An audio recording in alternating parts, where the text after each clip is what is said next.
we get a consistent amount of biting and ripping and tearing. And I'm really thankful And that's for just that. you on a Saturday night. Exactly, at the Eagle.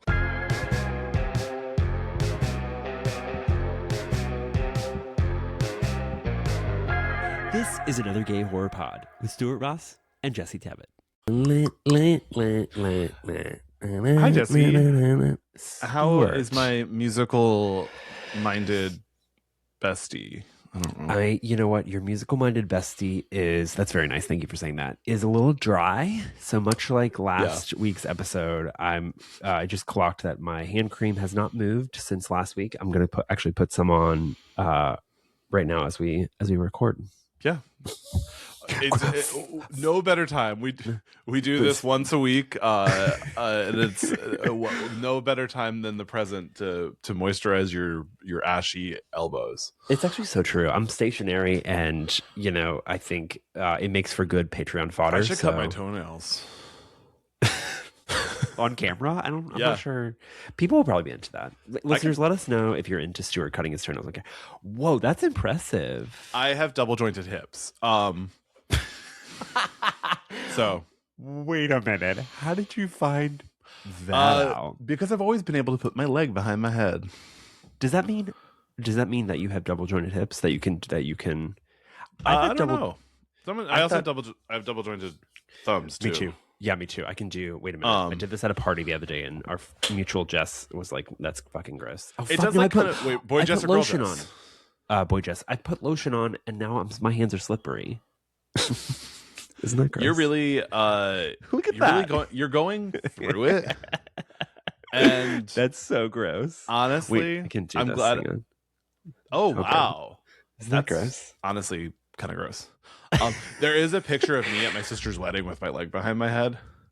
So that's all you should say. I don't need any more context. There is a professional picture of me full leg behind head in khakis.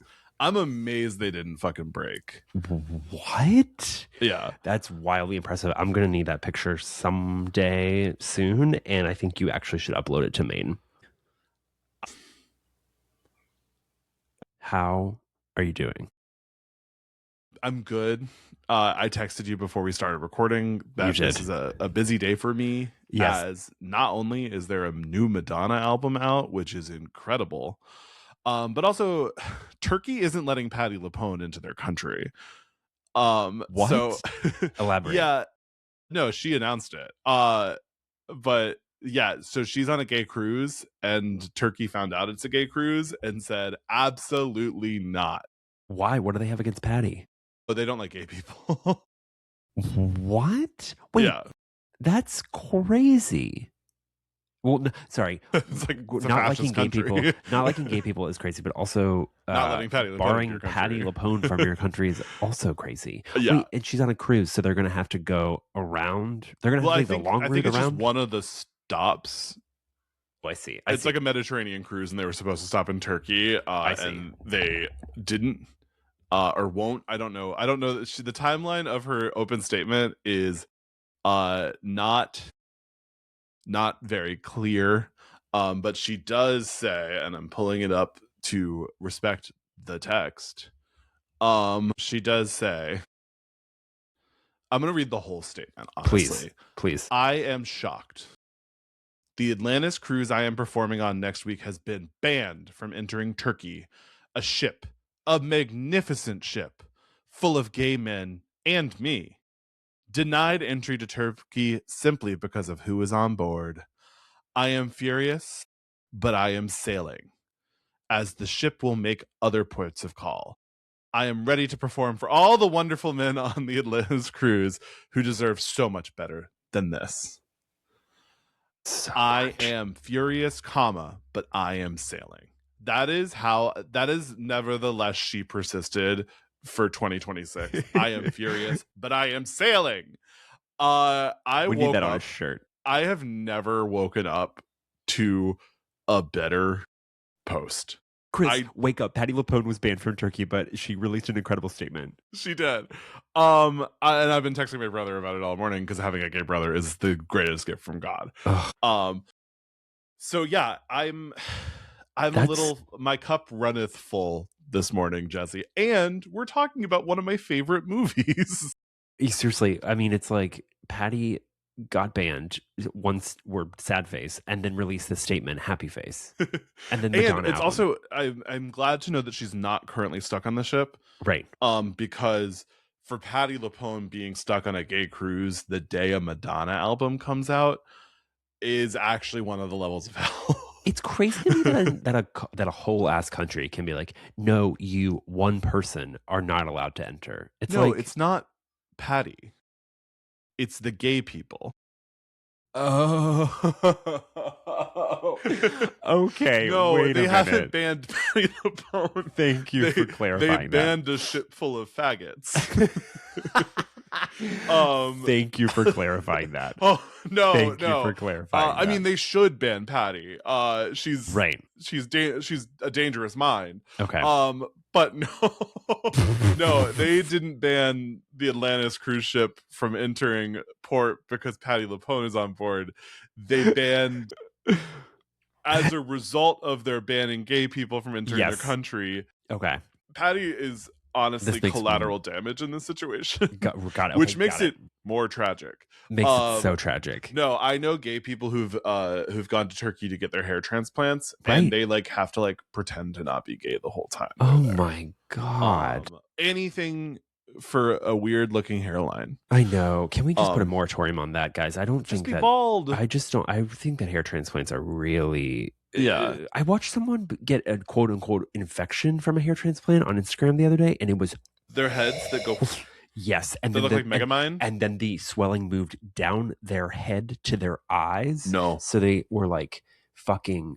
It was crazy, Stuart. I don't like that. Anyway, yeah, be bald or get. I understand that you and I are speaking from a place of hair privilege. I know. But work with what you got. Work with what you got. Be bald or get a tasteful toupee. Yeah, a hair system. A hair system. Thank you. Yeah. Sorry to Patty and the cruise boat full of gays. but happy for me because statement. The statement.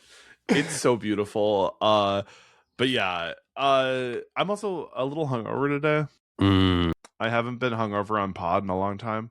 I'm not that bad. I'm actually surprised I'm not worse. The Thursday night, going out on a Thursday night when most people aren't working on Friday is a dangerous road. Yeah. Because it's a bonus going out night. Right. I mean, I'm unemployed, so I can do anything I want any night. But everyone else was like, we're going crazy. And I am a victim of peer pressure. I know you are. Yeah. Did you guys go? You went to Eagle. Did you go to gamer night beforehand at Akbar? We went to gamer night for 12 minutes in the middle, and it was so loud. I was like, I'm leaving. I'm going back to the Eagle. I almost went. I was going to text you. I almost went, and then I was like balls deep in Jaws, which we were discussing today. And I was like, I don't think I'm not going to make it. But it was loud. Okay, that's good to know because I'm not mad that I didn't go. It's too small. Gotta say. It's too small. They need like something. And it's also, I can't hear anything. And if I could hear anything, I wouldn't understand the conversations that were happening because it's gamer night. What were they? I know. It was the 4th anniversary. Okay. So it was a general Were they game. Okay, so were they playing Smash? I think they're playing Mortal Kombat on the big screen. Okay. Halo? But even that, I'm not 100% sure. Okay. Yeah, that could have been Street Fighter. Could have been Smash Brothers. Soul Calibur. Okay. But it was one of those like random people fighting. I don't know.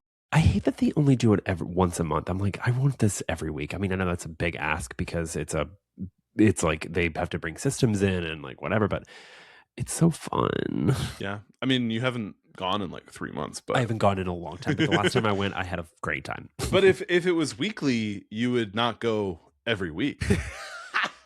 If it was weekly, I would have maybe more options to go, or not to go. Given your experience, given my experience with you, right. Or not to go,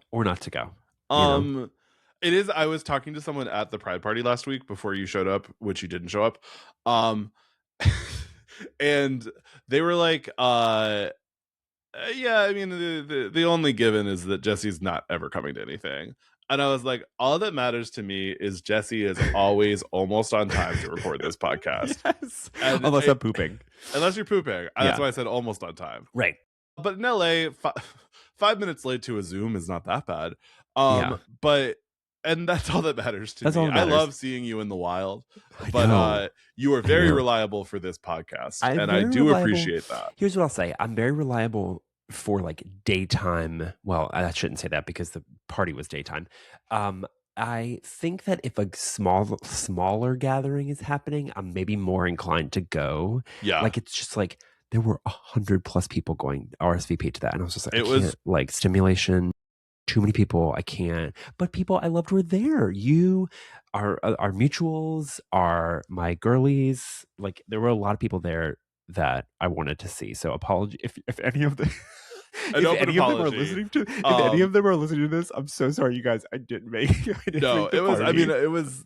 There were so many people there. And you showed up on time to record our podcast. I So did. I can't I really did. complain. I did. Because this is what I need you for. I saw this meme that was like, "Hey, are you gonna be around today? Okay, so more people are coming. Okay, so I'm not coming anymore." And I was like, yeah, that meme. And I think it was Matt Rogers who was like, "Don't ask me if I'm available without telling me what it is." Yes, we've talked about that. Yeah. We fucking talked about that. And guess what? I stand by that. I will die on that hill. Don't ask me what I'm doing later. Say you're doing what you're doing, and then I'll weigh in. Yeah. Or I often will do, would you want to do this later? Yes. To people. And so that's giving an option. Yes. But if everyone has a different or better idea, I'm not closed off to different or better ideas. Right. You're good about that. But also I'm often like, do you want to just come to my house and watch music videos? I haven't been to a gay guy music video night in a while. I do think I am going to do one at some point. Okay. But you haven't really had a housewarming yet either. No, we still need to paint our living room, but we're honestly never going to paint our living room. So at this point, I'm just going to start inviting people over. Yeah, that's as someone who painted a single wall in their apartment, that's a Herculean task. Can I just say? I'm literally unemployed. And I'm like, my bandwidth is full. It's just a lot. You have to buy the paint. You have to get it. You have to get it mixed. It's too much. Buy tarp. You have to fucking whatever. I have literally been talking to straight guys and like, I don't know how to paint. Trying to get them to offer to do it. Have you ever done and it hasn't worked because I'm only friends with straight betas. I really need a straight alpha friend who will be like, I'll paint that for you, sir. I think I have one straight alpha friend. He's great and he knows who he is. Speaking of straight alphas, Jaws. Great segue. Oh my God. I'm firing on at least a cylinder today. Yeah, I don't know what you're saying. I'm hungover. Maybe you should be hungover more often. I'm not as hungover as I should be. Okay. Considering the amount I drank, which was, I mean, it's like 6 drinks. But 6 drinks used to be like, I'm doing great. And now 6 drinks is like, as I enter my late 30s, 6 drinks is like, it could ruin my weekend. I think that's another reason, going back to why I like abstain from coming to places with big parties, whatever. Here's the thing. Much like you, I succumb to peer pressure very easily. And 2, these days, Stuart, if I have 2 drinks, I'm waking up at 3 a.m., dry mouth, gotta pee, can't go back to bed. So I party with bears, so I gotta it start is like doing that. my level. I didn't drink the most of anyone I knew last night, except for I drank more than Chris. So it's like Chris is so reliable. I've binge drinking is maybe a problem in the gay community. But also I was supporting a local gay bar by giving the Eagle $40. You were doing that, and for that we thank you. Speaking of drinking, back to Jaws. Jaws. I'm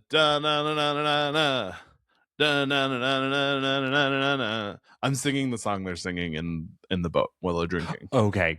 Okay, got it. I don't know any of the words. Wow, that was a good impression. I totally forgot that song. I've seen Jaws 100 times. That's great. I've actually seen it like 2 or 3 times, so it was really nice to sit down. Love Jaws. Yeah. Listeners, for context, Stewart's behind him is his standard case, and he has displayed 1. So this 2, is Jaws 2 through 4. Okay. And this is Jaws 4K. I do also somewhere in here have Jaws Blu-ray, and then somewhere I have Jaws DVD. And then I think I actually have 2 different DVDs. We need to get you on a VHS kick. I don't have money to do Yeah. VHS. Can I just VHS say is expensive. They're all rotted. They're so all you're rotted. literally buying something you can barely play because the life expectancy of VHSs are like 12 years. Well, I don't think you play them. I think you display them.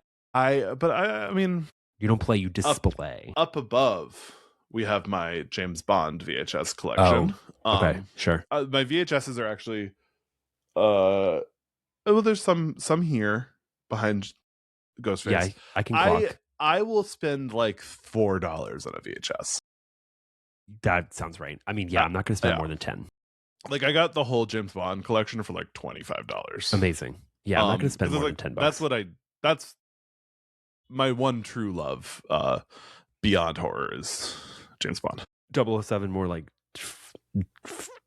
069. That's who you are. That didn't make any sense. Should we get into fun facts about Joss? Yes. Lay them on me. Okay, so I will say there were quite a few. So I had to sort of like pick out my faves. First up, director Steven Spielberg named the shark Bruce after his lawyer. That's very Legally Blonde the musical quoted, and I'll tell you why. Please. One of the songs is called Blood in the Water, and it's about how lawyers are sharks. Whoa. Yeah. Love that. Do you think they took that inspiration from No, lawyers Jaws? And sharks is a classic idiom.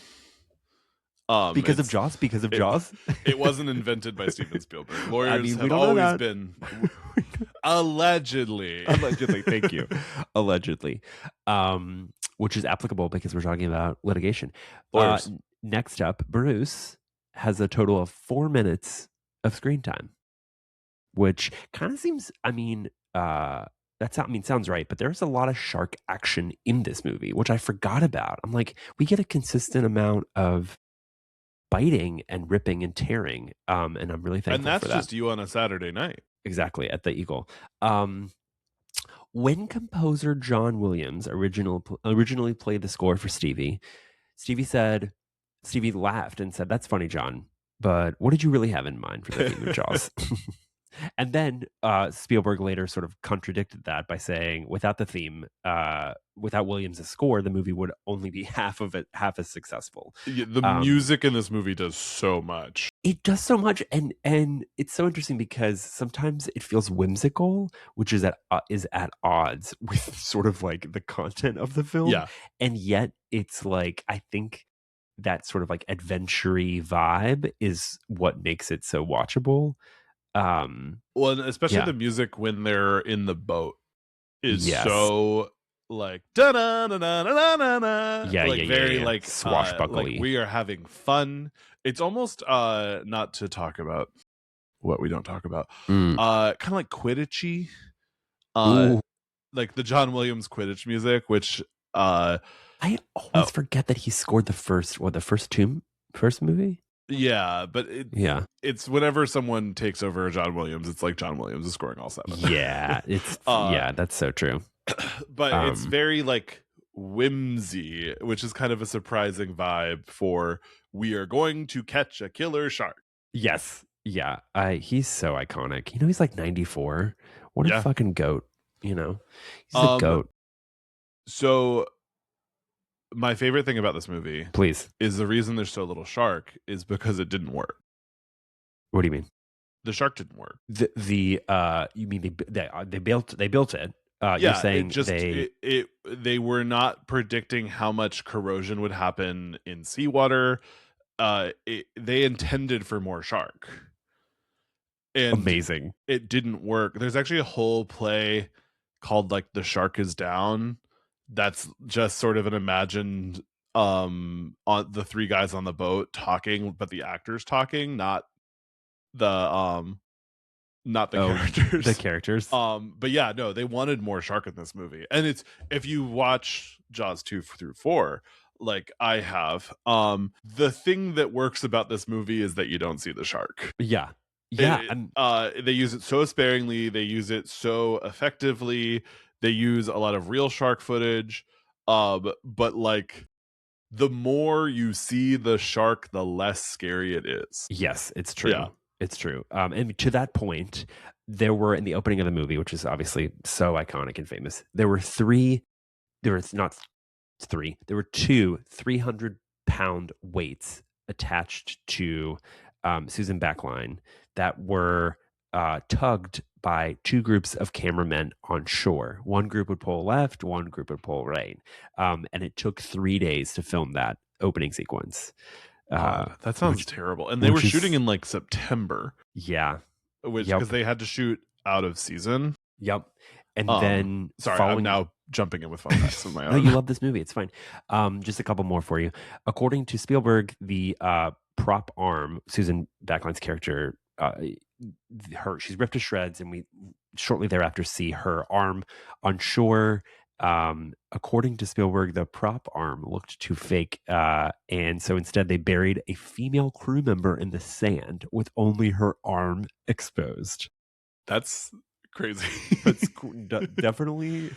I mean, props, especially like body part props during the day, are very hard to make look like in direct sunlight. It's hard to make them look real. Yeah. It's kind of Evil Dead coded if you think about it. I mean, in some ways, everything's a little Evil Dead coded. That's so true. I mean, actually, Evil Dead came out after this, so Evil Dead is Jaws coded. Oh, it did. This was 78. This is 78. Okay, yeah. And Evil Dead was what, 79, 80? Wait, 76? Are we 55th anniversary? Are we 50th anniversary? I feel like Jaws is always having its 50th anniversary. Well, it's also it's 75. Okay. Whoa. 78 was Jaws 2. Because so we had the 50th anniversary last year. The 45th anniversary was happening 2020 during COVID. So they had the 45th anniversary re-release 2021. Got it. Okay, so that makes sense. So it feels like we're always in the anniversary because we are. That makes sense. The last time I saw this movie was in IMAX in 2021, which was fucking awesome. Yeah, I saw it in IMAX. I saw it at the Vista last year. Okay, I think it's playing this year too. It is. It's also playing at Vidiots. I might go see it, which is crazy because I just watched it yesterday. I mean, it's a movie made to be seen in theaters. To that point, when this came out, over 67 million people went to see it, which is, listen to this, just under a third of the country's total population at the time. They were like, this movie. we gotta get our eyes on this. We gotta get our eyes on this. And to that point, this movie became pretty much the first summer blockbuster. Yeah, it changed movies forever. And it also changed tourism. So the average summer tourist population of Martha's Vineyard before the film was released was approximately 5,000 people. After it came out, the population skyrocketed to 15,000. So and everyone, I'm sure the locals were like, get them off our island. That was my Boston accent. That was kind of the crazy.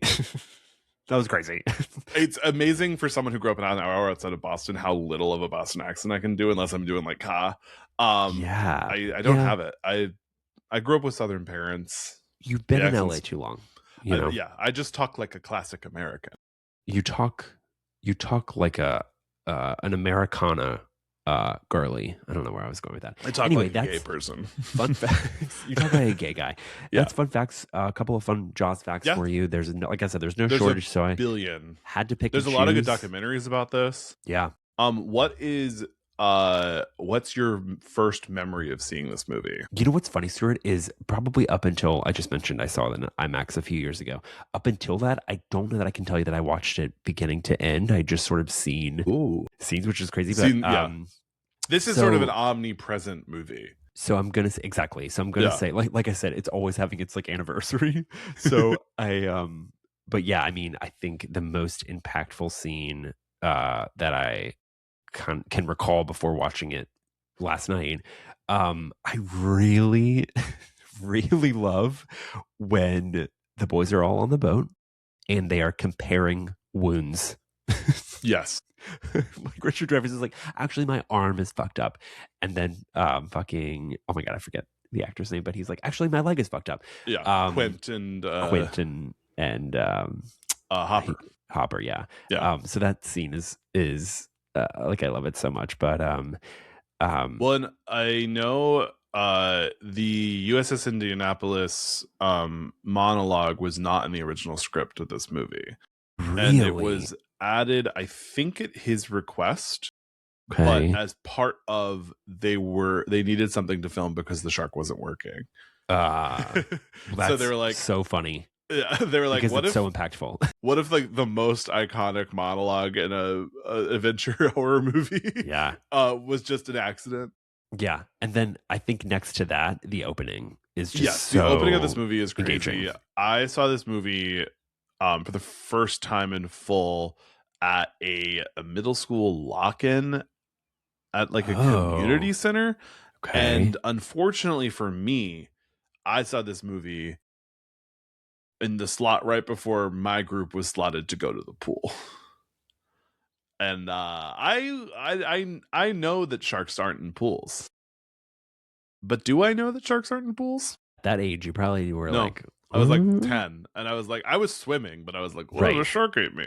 Yeah. That You're would like be crazy. a shark swam through the pool's vent system. And Literally, I was like, yeah, sharks are crafty.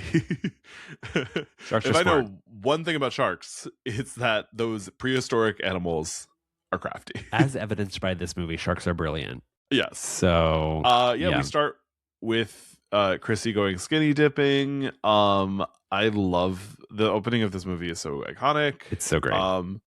It truly just the her and the guy running, him sort of passing out on the beach, her going into the water, and Yes. it is every time I see this movie amazing how much happens in the first 15 minutes of this movie. Yeah, it's crazy. I also think that the editing is just like off the charts, and the movie's within the first like 30 seconds, like you get the iconic theme, and the then POV, and then it cuts, and yeah, the POV, and then it cuts, the music cuts, and we see the couple at the beach around the bonfire. So yeah. you kind of know something is coming. It's just so good about building suspense consistently. And Well, and yeah, this was edited by Verna Fields, who edited Paper Moon, What's Up Doc, The Sugarland Express, American Graffiti, which she won. She was nominated for an Oscar for American Graffiti, and she won the Oscar for this. incredible. Incredible. You know what? I've never seen Sugarland Express. I think it's on Netflix. Wow, it's good. Yeah. Yeah. Or Duel, for that matter. I do kind of want to go through. I would love to do like a full Spielberg watch, because we are in the era of Disclosure Day. And I'm like, I should just go watch more. let's get Bergie back on the horror train. Right. I mean, with Duel, with Jaws, I think War of the Worlds had some like horror-esque. Obviously, he wrote or produced Poltergeist, which is iconic. Yeah. I need him back on the horror train after all these years. I do think, because right now he's very legacy focused, True. which is interesting. I think, and he'll never do this, but an incredible next move would to just be making a new Jaws movie. There hasn't been a new Jaws movie since The Revenge. There hasn't been a Jaws movie in our lifetime. I doubt he would do that, only because, I mean, he's talked at length about on this Disclosure Day press tour how important original like IP is, and like if we just keep regurgitating sequels and whatnot, we're gonna get into some terrible cycle. But maybe he could fix it. He is Spielberg, so Spielberg. Maybe he is Spielberg. So yeah, poor Diva gets eaten. Diva down. Poor Diva down. Diva's way down. I literally posted Diva down with the picture of her on the other day. I saw that. But so the next day we meet Chief Brody, played by Roy Schneider, who I just saw on the big screen in All That Jazz.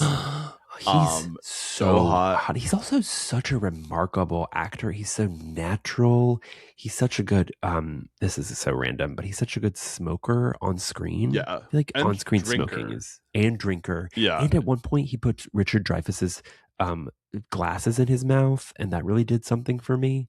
You're like, put my glasses in your mouth. Exactly. And by glasses, you mean balls. You're not denying it. You said it. I just think he's such a good actor. Hot. This whole movie feels so real. It's so fantastical, so horror filled. also so naturalistic in such a Yes. weird way, where it is like we follow Chief Brody as he wakes up, as he talks to his family, as he goes into town, as he learns of the shark attack, as he goes to the like the Police hardware office? store to Oh, get yes. we goes to the police office, goes to the hardware store to get the stuff to make beach clothes signs, and this is all like 10 minutes. Yeah. It is like we get so much information, we get so thrown into the town of Amity, Yes. and it feels so real. It feels so real. I mean, they're coming up on July 4th. So the town is bustling. Spielberg is just so good at setting up an environment, and obviously there's no one better there's no one better at blocking. There's no one better in the bit working. There's no working director that does blocking better than Spielberg. Well, and the camera feels not oppressive, if that makes sense. It does. Yep. It totally just does. feels there. It feels there. It doesn't feel like because now this scene would be sort of probably an obnoxious oneer that was really drawing attention to the fact that it's an obnoxious oneer. Right. And I don't actually think this scene is a oneer. I think we have cuts and stuff, but it feels energy wise following him through all of this so seamless. Right. I also read the movie, a lot of it was shot handheld. So I wonder if that had something to kind of do with the naturalistic. It sort of plops you into the action. Yep. And so he is going to close the beaches because Chrissy has been shark murdered.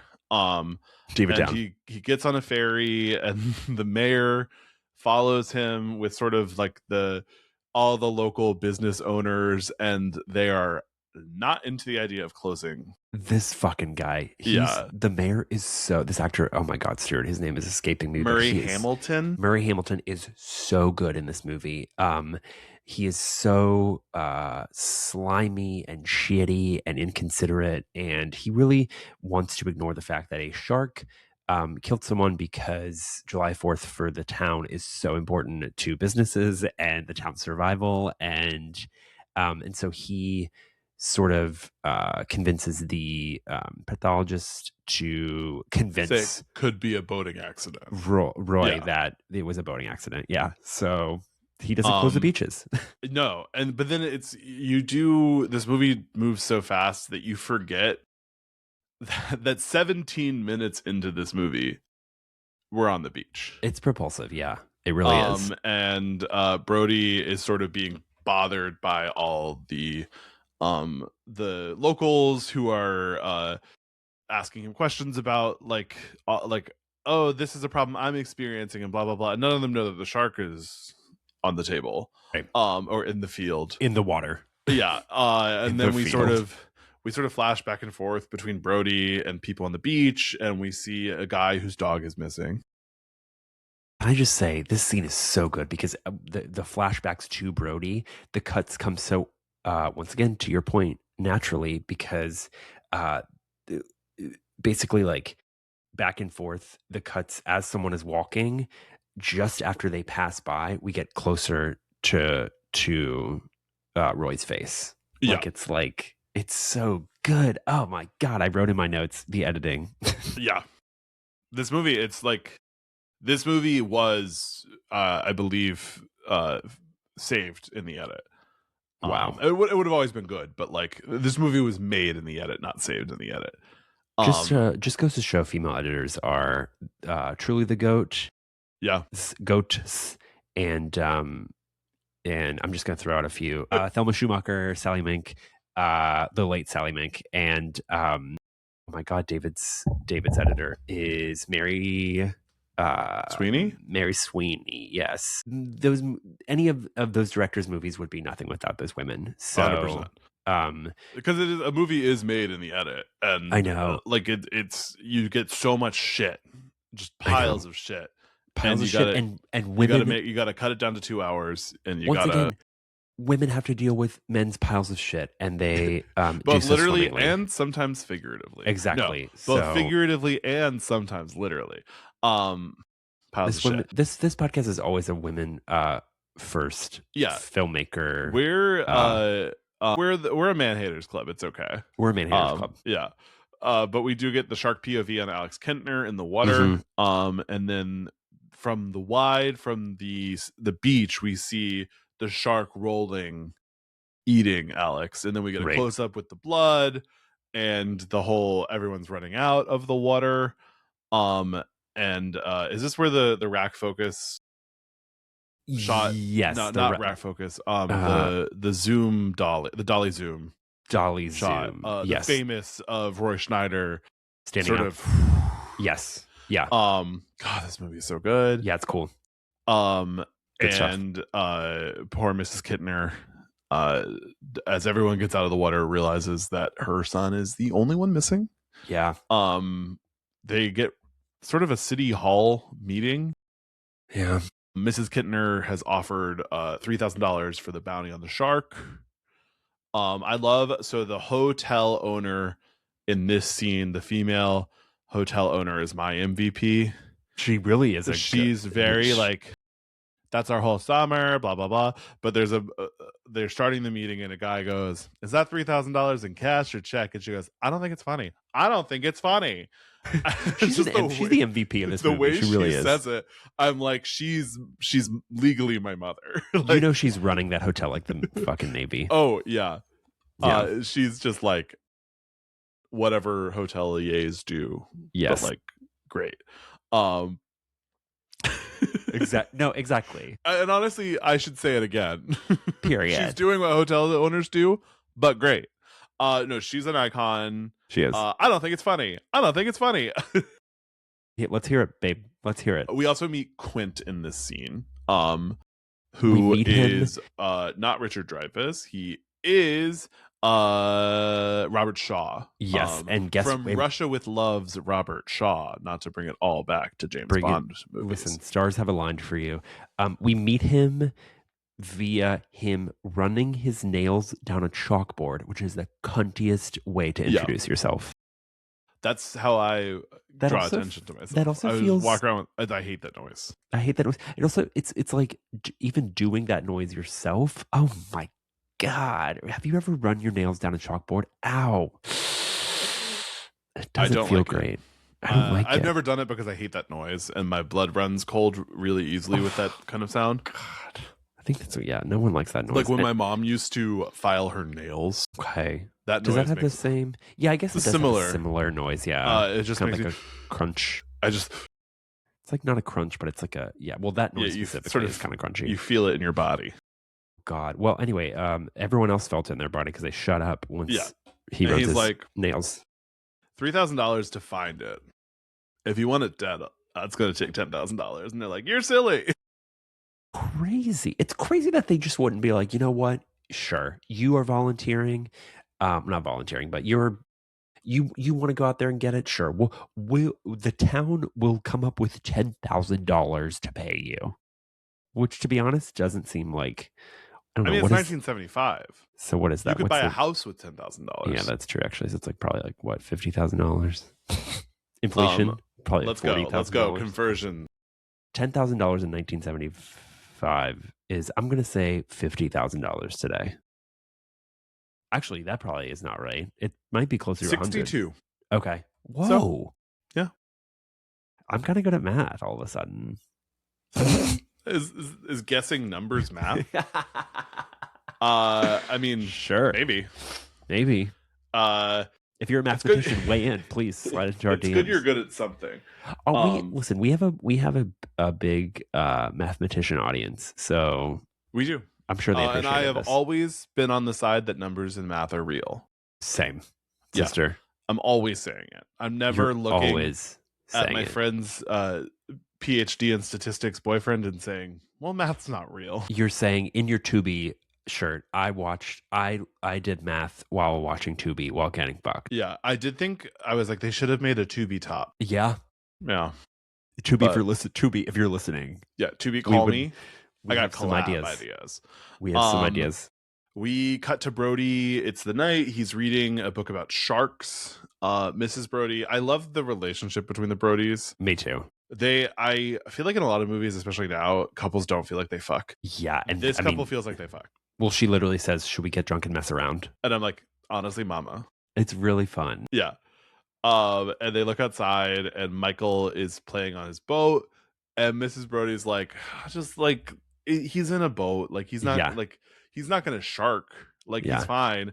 And then she sees a picture in the book of the carnage a shark can do, and she just goes, Michael, get off that boat. It's actually one of my favorite scenes in the movie because she's so laissez-faire about like he's fine, don't worry about him. And then in seconds later, she's like, she switches it up real fast. She's on board Yes. with Roy, with her husband. Yeah. We get a local taking his Christmas roast out to try to catch the shark, which does work, but the shark also takes the whole dock with it. Crazy. I love the like scene of him.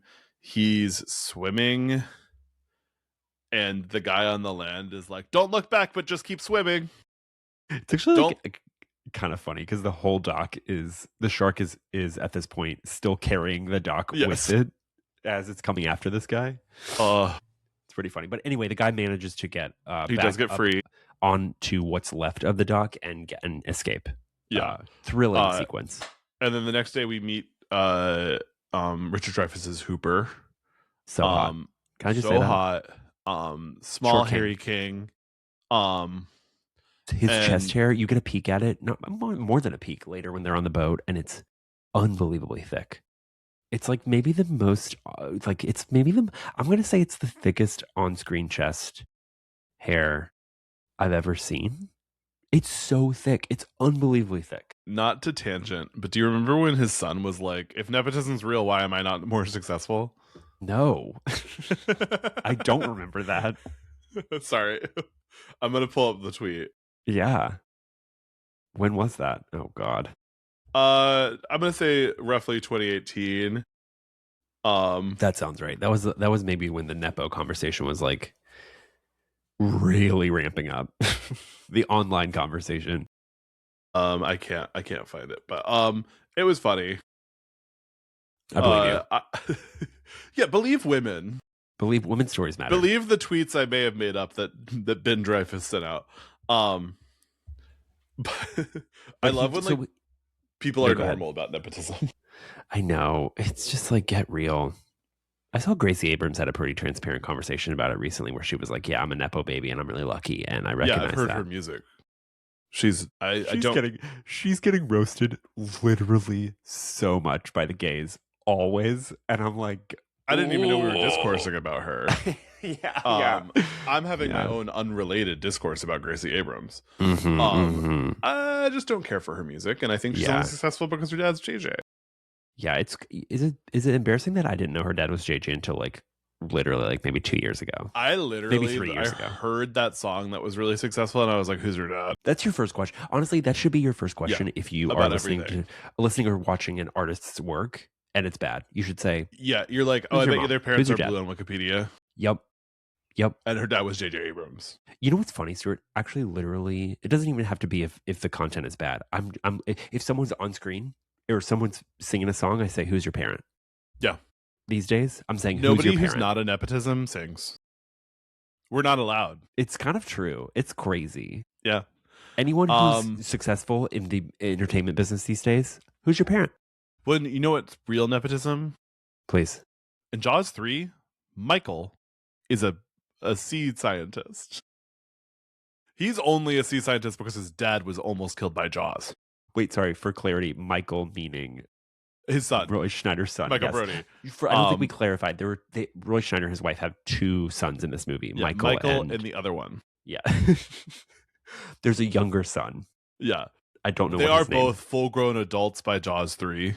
Okay, they're probably like teenagers in Jaws 2, just like fully teenagers, and then Jaws 3, it's Dennis Quaid. Are they in? That's right, Jaws 3D. Am I wrong? Jaws 3D. Okay. And then Jaws 3D lore. When I was in middle school, my sister was in a car accident that was big but not too serious. She was fine, but like she was like 3 hours away, and my parents had to go. And so I woke up really early in the morning, and all the lights in my house were on, and my grandma was just alone in the living room, and I was like, what's happening? And she's like, your sister was in a car accident, and she had no more information because it was pre-cell phones. But we put on TNT and watched the most unhinged 4 a.m. to 8 a.m. double feature of Jaws 3D and I Know What You Did Last Summer. Oh my God. And it was the first time I had seen either movie. And all the while you were probably like, what's going on with my sister, right? I got really into the movies. I moved on pretty fast. Like, I hope she's fine. You're like, Jaws I hope she's fine. Jaws 3D is awesome. Was the only other Jaws movie I had seen until very recently. I've only seen Jaws, the first Jaws. I haven't seen any of the others. So Jaws 2 is fun, bad. Okay. But like it's sort of like a similar taste to Jaws. Okay. But just like worse ingredients. And they film it on the inside of the Gulf of Mexico portion of Florida. So the sun's setting on the wrong side of the screen. Okay. So, good to know. And that's Jaws 2. And it's also like Florida beaches. Okay. So you're not like getting very, very white sand beaches. And I'm like, this is not Martha's Vineyard. Jaws 3D is bad fun. A different recipe. Yeah. Dennis Quaid. A very different genre of food. Right. And then Jaws 4, bad. Just bad. Yikes. I don't even think I knew there was a fourth one. Yeah, Jaws 4 is weird because Roy Schneider was like, no. Yeah. So it's about Lorraine Gray's character, Mrs. Brody, because she was married to the head of Universal. So they were like, well, we're going to make a Jaws 4 and it's got to start. Here we go with everyone's favorite Jaws character, Mrs. Brody. Tangents. Okay. Well, I think you're not wrong in saying that Spielberg maybe needs to dip his toe back into these waters and set us on the right course. Or maybe we just never touch it again. Yeah, because when did Jaws 4 come out? Maybe it's the best. The best we could do is leave it alone. Yeah, that's probably for the best, actually. Thank you. Thank you for that. Not only that lore drop, but that quick history of the Jaws franchise. The franchise drop. We will watch it if we do this long enough, we will watch every Jaws movie. Yeah, I think maybe next summer we could have a Jaws summer. I've thought of doing like creatures. Ooh. Anaconda. I like that little thing that you just did with your shoulders. A little flourish. We could do creatures. I love creatures. I love Anaconda. So speaking of creatures, they find a tiger shark. Yeah. And everyone's like, we did it. We did it, Joe. You guys, we did it. Yeah. Mission accomplished on the boat with George W. Bush. They're taking pictures with the shark. Alex Kintner's mom slaps Brody because she finds out about Chrissy. And she's like, fun fact, I actually did in my fun fact research, she actually slapped him, and they filmed this scene like 17 times. So Roy Schneider got slapped 17 times. They were all annoyed with Roy Schneider, so they're like, let's slap him a few more times. Yeah. No, she was having trouble faking the slap, so she just like went ahead and slapped him. Like, whoosh. So my favorite line delivery of any movie ever is in this scene. So Hooper is there, and someone goes, I don't even know what kind of shark this is. That was a little bit better New England accent. That was good. And then Hooper goes, it's a tiger shark. And the guy goes, what? Yes. It's really odd. Crazy. It's crazy. We do not get line deliveries like that anymore, and it's why film is failing. Yes. We need locals who I don't even know if that guy is a local. I am assuming he never left Martha's Vineyard. It seems that he's a local. Let's just say that. Oh, what? Oh, what? The way he says it is so beautiful. Out with the Nepo babies and in with the locals. Yeah. A local girl. Local moms. I'm obsessed with that line delivery. Every year I repost it. It's great. Yeah. The mayor is like, this is the shark. This is the one. And Richard Dreyfuss is like, dude, it's not the one. Let's cut its stomach open and see the contents. And the mayor's like, we're not doing that. Yeah. Mayor's like, no. We then get like this really small scene between Brody and his son. Oh, it's good. It's so good. There's so many little vignettes. I literally in just this wrote movie. Steven Spielberg is a fucking director. Yeah, Like it's he just really like fun. he takes the movie from this like huge, we're on the pier, everyone's going out to sea to hunt the shark. They find the shark that's not the actual shark, and then this really small like stakes building scene of like Brody connecting with his son, and he's such a good dad, and it's just so. Well, there's scenes that work kind of almost on their own, in addition to the context of the larger movie, right? So for context, listeners, if you haven't fucking seen this movie, this scene, stop listening to this podcast and go watch Jaws. If you haven't seen, sorry, this podcast should be mandatory. Have seen Jaws. I know it's kind of crazy, but in this scene in particular, Roy and his son are at the dinner table. His younger son at the dinner table, and anything that Roy is doing, his hand movements, his drinking, his son is mimicking, and it's just really sweet. It's a really sweet scene. A good scene. Yeah, it's a really sweet scene. And I mean, Spielberg, if you've seen The Fabelmans, has a lot of dad stuff. Say that again. If you've seen Close Encounters of the Third Kind, you see a different kind of dad. Is Seth Rogen in The Fabelmans? Yes. That's crazy. I love The Fabelmans. But that's just me. Is Seth Rogen in The Fabelmans? Many people do. I think yes. He is, and I think Michelle Williams cheats. That's the character she cheats on. Yeah, she cheats on Paul Dano with Seth Rogen, which that's right. That's T. That is T. Mom. Yeah. But yeah. Anyway, but this is not The Fabelmans. This is not Jaws. The Fabelmans. But then Hooper comes over. I love the he brings a bottle of wine, 2 bottles, one red, 2 one bottles white. of wine, and they open the red, and he's like, "You're gonna want to let that breathe for a second," and then Brody just pours like half the bottle into his glass. He pours it into his glass, which already contains presumably whiskey. He's just tossing it back. He was an icon. He was ahead of his time with cocktaillery.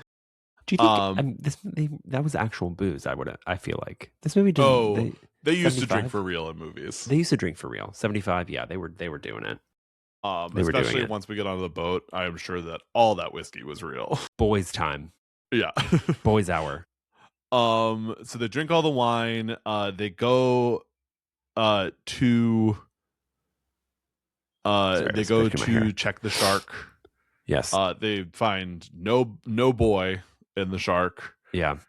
So they're like, okay. The tiger shark. Yeah, they cut him open. And they're like, they get into a boat, and then they find Ben Gardner's boat that has been sunk. This shark hates boats. This is one of the most effective jump scares in cinematic history. I'm gonna say that because it comes kind of out of nowhere, and it's like boom, like the John Williams' score like randomly drops, and you're like, whoa. And it was filmed in Verna Field's pool. Whoa. She was like, this scene needs a beat, and they weren't going to go back to Martha's Vineyard.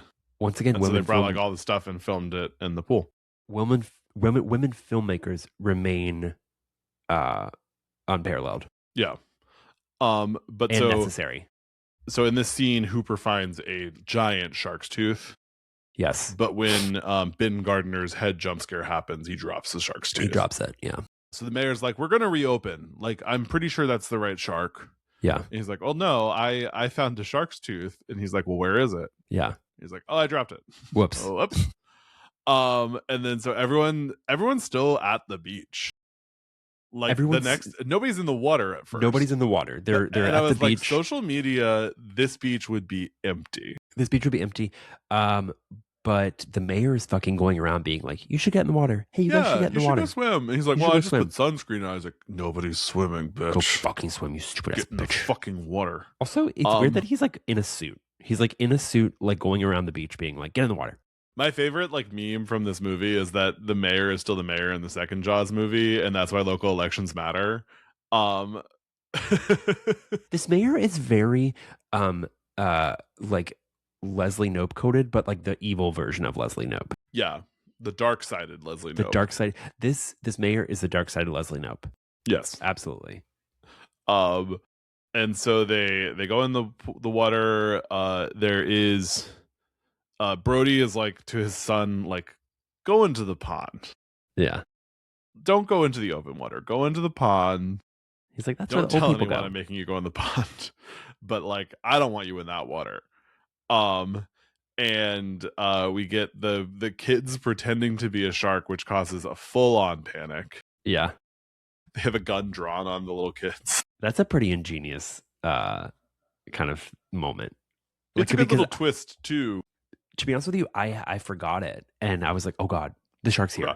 Oh god. But then we get the like the release of, it's not a real shark, and then an artist on the edge of the ocean sees the shark going into the pond, into the pool. Yeah, the small pool. Yeah, where Michael and his brother are. Yeah, on their boat. Yeah. And the shark kills a guy and really scares Brody's son, who like freezes. Yep. It has to get dragged out of the water. I love the Brodies running across the bridge to go to their son. Just Lorraine Gray running across that bridge, just like sort of like panicking, but also having to keep moving. Yes, is so good. It should also be noted that Roy's character doesn't like the water. He doesn't want to go in the water. He hates the water. He's a New York cop. Yep, he's a New York cop. He's used to chaos and cement, and there is very little of that in this town. In fact, I think he says that like a murder or violent crime hasn't occurred in like 25 years or something like that. Yeah. So, yeah, it's great. They do finally hire Quint to go kill the shark. Yes, after the mayor crashes out in the hospital, he's like, well, like, I don't think I can approve that. And Brody's like, yes, you can. Yes, you can. $10,000. We're gonna kill this shark. And Brody and Hooper go with Quint, who kind of reluctantly takes them. Yeah. The boys are setting off to sea. Here's to swimming with bow-legged women. That's what he says. He's a drunkard. He makes his own like moonshine, let's say. He's just living out his days on the sea. And he's vibes. He is vibes. He's a real one. That being said, he is an alcoholic. Yeah. Which I'm sure they were like, this can't be good. But he wants to kill the shark. And so they go with him, maybe reluctantly. And this is kind of my favorite part of the movie. Yeah, because I love a movie that just switches. Yeah. This movie is so big and almost climaxes at the fake out and then the pond scene. Yep. And then we get a whole other movie that's just the three of them on the boat. We never go back to land. Right. It's guys like being now dudes. If this movie came back, we get like Lorraine Gray sitting, sipping tea, looking at the ocean. Yeah. Just being like a forlorn wife. Like, when will my husband return from shark? I know. And guess what? He almost doesn't. We'll get to that. He almost doesn't. We'll get to that. Spoiler alert. Spoiler alert. For Jaws. For Jaws. A movie that I have already told you, if you have not seen, go watch. Fucking go. Yeah. It's on Stars right now, which is unacceptable. It is? Yeah, it should be. Why aren't you on Peacock? I watch it. It is on Peacock. I watch it on Peacock. Oh, when I googled it, it probably is on Stars. The 4K mama. Yeah, you did. It probably is on Stars. It's probably on everything. Yeah, it should be. This should be a movie that's available for free every July. Correct. Or always. This, like water, is a human right. Jaws is water. Wake that up. I love saying just literally the dumbest shit I've ever fucking said, and then just like having to like move on. Yeah, Jaws is water. The beauty Brody of practices not tying. That's the shark beauty of having picks a up podcast. On Quint's bait, and they fight to keep him on, but the rope breaks. Chum. Quint's Brody is chumming. It's nasty. It's smelly. And we get the shark popping up, and he backs up into the fuselage of the boat. Yeah. And says, "We are going to need a bigger boat." Which was, guess what? Improv line. Improv. Yeah. He was. Yeah. Beautiful. This movie does sort of feel like, this is so stupid, but like kind of jazz. Like it just like happens. Well, this movie feels so real. once again, Roy Schneider is a very naturalistic performer, and he has great chemistry with the other two male actors in the rest of the movie. Yeah.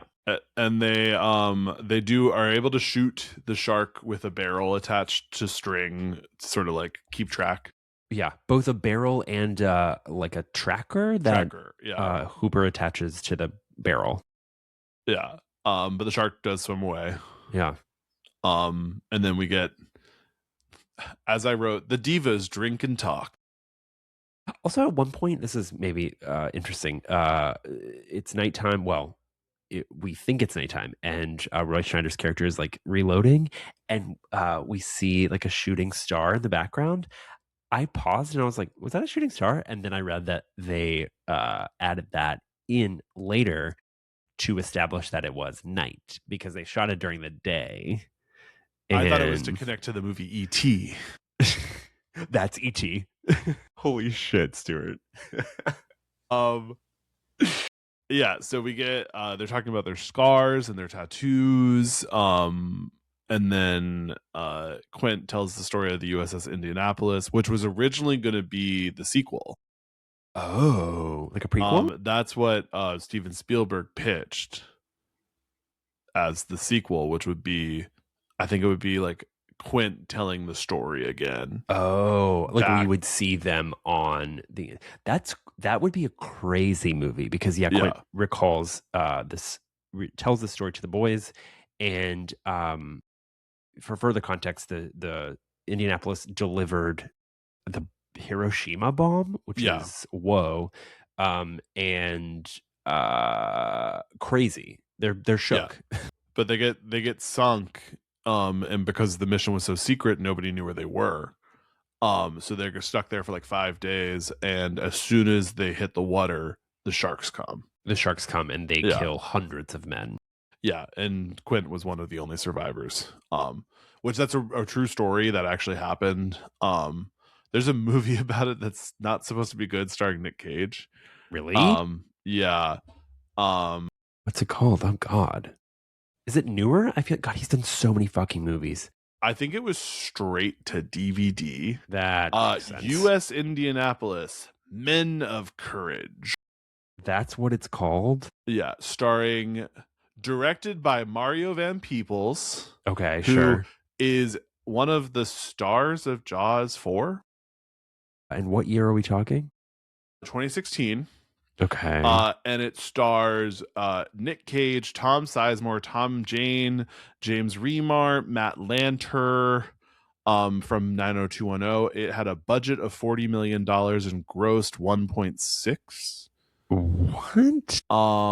It was a mild hit. Right? 1.6 million. It grossed that much, and it cost how much to produce? 45 million. Oh, sorry. I was like, that's a flop. I thought you said 45,000 for some reason. I was like, no, okay. You're not getting Nick Cage it cost for 45 million to produce. I mean, that makes sense. It has a 17 on Rotten Tomatoes. Okay, sure. And Frank Schreck from The Hollywood Reporter referred to the movie as slapdash, not to be confused with your favorite word, slapstick. I was gonna say backrooms or backdoors. Backdoors. Yeah. So maybe Backshot? a USS Indianapolis movie would have worked if it was directed by Steven Spielberg. Is it fair to say that Mario van Peebles, star of Jaws 4, thought what's a good movie to direct? And then he thought about this Quint story and said, I'm gonna make that movie. No, because it was produced, written, and directed by other people. Okay. So I don't know what his directing experience is. But he did not do a good job of the USS Indianapolis movie. Men of Courage. You'll get him next time. As soon as you add like a subtitle to something, he has directed 53 things. A lot of TV. That's crazy. I mean, yeah, he's known. What would you say Mario van Peebles is most known for? I don't know. Jaws 4. He was big in the 80s, right? Yeah, I mean, Jaws. No, I feel like he was on a sitcom, right? I'm looking through his IMDb. We don't need to do this right now. I'm not going down a Mario van Peebles hole. Yeah. Anyway, Mario van Peebles in Jaws 4. That's all you need to know as it relates to Jaws this episode. Mario van Peebles hole. Sorry. That's I'm what you sorry. said. You said I'm not going down a Mario van Peebles hole, and then you expect me to not point at the camera and repeat what you said to you? That's fair. Yeah. That's totally fair. Okay, thank you. So they're singing an old shanty. Na na na na na na. Na, na, na, na, na, na, na, na. Thank you. And then the barrel comes up, and they're like, and then Jaws, who, as we've established, hates boats. Bruce. His name is Bruce. After Spielberg's lawyer. Okay. Jaws. Ben Platt, who is wonderful in the role of Jaws. Yes. But so they're singing, and then Bruce, I believe the shark on set was named Bruce. Okay. But I believe her name in the movie is Jaws. Her Christian name. Her Christian name. Her confirmation name. When she went before God. Yeah. So Bruce went before God. hitting boat, just face to boat over and over again. Yeah. Causing huge leaks. And then the rest of this movie is just like so. It is very the first 15 minutes and the last 15 minutes of this movie are so propulsive, and then everything in between is also propulsive, but you have moments of release in between, but at the beginning and the end you're just like bam bam bam bam. And it's always, you always get to this point and they're singing sea shanties and you're like, there's like 15 minutes left of this movie and like a billion things happen. Yeah, like where are they going? Like literally, how are we achieving what I know happens in the rest of this movie? And then it just never stops. And then you're like, every time I see this movie in theaters, I like leave breathless, as he intended. As the GOAT Spielberg intended. So they shoot a few more barrels into Miss Shark. I think 3, maybe? Yeah, and they're like, there's no way Shark's going to be able to dive. Right. And then she does. She does. And then they also attach ropes to the shark. Yes. With which the shark just pulls the boat. The shark is pretty much invincible. Yes. And at this point, they're like, what do we do? Luckily, Hooper brought a shark cage. A shark cage. Which at this point, the shark has dragged their whole ass boat. I'm amazed that they think the cage is going to do anything. Well, Quint says, you're an idiot. This is not going to work. Yes. He says, do you have any better ideas? So they pretty much put the cage together. Quint goes down into the cage, and he has honestly like a pretty bright idea to put this sedative onto a spear gun and shoot it into the shark's eye, which is literally a long shot. Yes. And it doesn't work. It does not work. No, he rips apart that thing. Hooper swims. Miss Jaws. Hooper swims down to the bottom. Mm-hmm. The shark then attacks the boat again. Eats Quint. Devastating. Chomps. Quentin and Roy are kind of grabbing on for dear life. Yeah, in the boat's captain's fully quarters. Sinking. We're Titanicking. We're Titanicking, and a shark is the iceberg. And Quint falls into the shark's mouth. Yes. And then the shark ends up with the canister of compressed air, Schrodinger's compressed air. That earlier Hooper is like, don't knock into that because it's explosive. Yeah. I'm like, oh, I wonder what we're gonna do with that. Yeah. I wonder if that's gonna come up again. And so the shark is swimming towards the fully sinking boat. Roy Schneider says, "Smile, you son of a bitch." It's such a good final line. Fucking so good. Shoots a couple times, but then hits it. Bam! He shoots it a couple times, and then he says what you just said, and "Smile, then hits you it. Son of a bitch!" Right, and then hits it, and then it explodes, and it explodes. Bam! I think. Would you say this is maybe the best kind of like final line of all time before a character fucking absolutely murks another character. You son of a bitch is so good. It's so good. It's so well edited. So anyway, yeah, the shark blows up. Yeah. Hooper swims to top. Hooper God. alive. Hooper alive. The first like 20 times I saw this movie, every time I was like, Hooper lives? Well, that's yeah, crazy. He swims to the bottom and then is kind of like hides out. It just feels like he dies. Well, in your defense, Roy Schneider thinks that he did die because they pull the cage up before Quint gets eaten. They pull the cage up and the cage is torn to shreds, and they're like, "Oh, R.I.P. Hooper." Yeah. So Diva down. Diva's way down, literally. And then the credits roll, and Hooper and Roy Schneider swim to the beach. Happily ever after. Two guys. Well, not for two Quint, guys, a girl, in a pizza place. Quint said, they kind of move on from Quint pretty quickly. Yeah, I mean, he was mean. He was mean and drunk, and they killed the shark. That's what matters. They killed the shark. Unfortunately, that's what matters. They killed the shark. So they swim to shore, and just like that, the movie's done. Perfect way to end it. We didn't need an epilogue of, oh, we're happy, blah, blah, blah. No. Shark dead. I don't want to know people are happy. I don't want to know people are happy. Because guess what? Being in a town like that on July 4th, to me, seems miserable. So. See, I was just in Provincetown. Not on July 4th. But No. like a New England beach. I honestly, Jaws 5, Provincetown. Well, yeah, I think being in a town like that is great, but on a holiday where there's a gajillion people fighting for space on the beach, goodbye. I don't like beaches that much, so that's I'm right. a pool boy. I think I knew that about you. Yeah, you don't. I beaches. like beaches in the South. You don't like getting sand in your crevices. I don't mind getting sand in my crevices for a warm water beach. Okay. I grew up going to beaches in North Carolina, so I'm used to like 80-degree water. Yeah, me too. So I'm like, why would I want to be cold? West Coast beaches are so cold. Well, New England beaches cold. Are a little bit warmer than West Coast beaches, but pretty cold still. Pools. Why can't we just no peace? You know? Yeah, no peace, no peace. Good note to end on.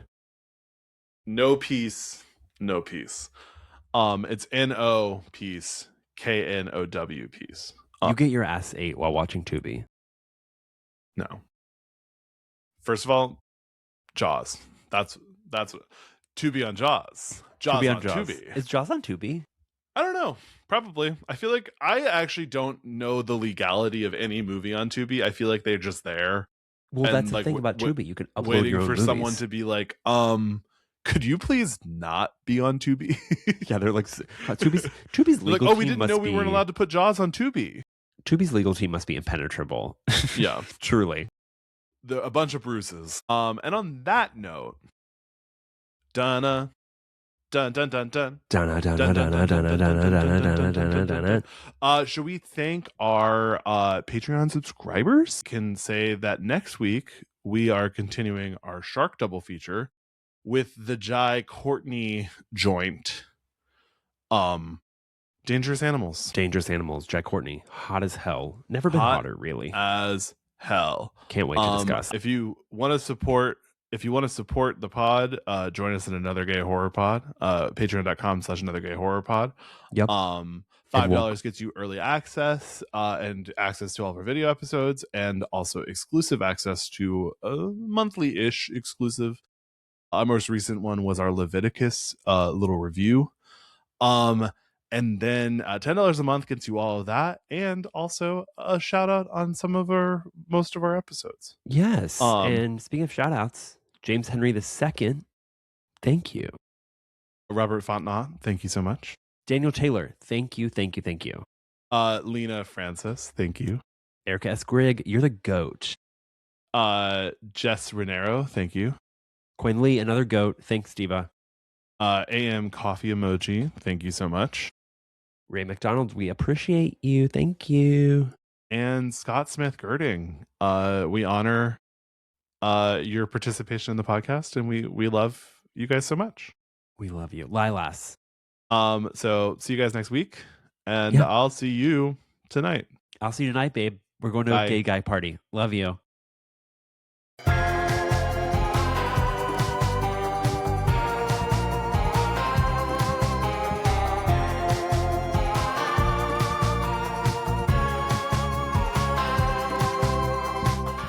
This podcast has been presented and produced by Stuart Ross and Jesse Tappett. Edited by Stuart Ross. All recording equipment provided by Photo Booth Productions. To support our podcast, join us at patreon.com/anothergayhorrorpod.